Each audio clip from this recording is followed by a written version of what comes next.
Your 401k account can now buy Bitcoin. Trump just signed an order that could funnel $9 trillion from US retirement accounts into crypto. Bitcoin's market cap is currently sitting at $2.3 trillion.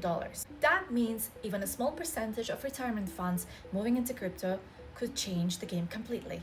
This isn't just about the price, it's the mainstream adoption, tax advantaged investing, and a new chapter for wealth building. If you're not paying attention to crypto right now, you might be missing the biggest wealth shift in the entire lifetime.